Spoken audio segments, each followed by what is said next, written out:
Model, 1988 Mercedes-Benz 507D HIROOF 3.5T Camper Conversion Project Export. Body, white, camper.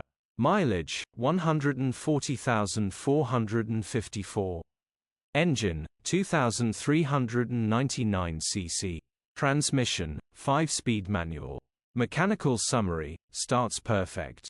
Runs perfect. The engine and gearbox and drivetrain are fantastic. This will need the clutch replacing as it is difficult to engage gear when the engine is not running its select gear perfectly, and then you can pull off. The problem is the pressure plate with the clutch. It can be driven if you know what you're doing. Condition summary, bodywork is in decent, average condition.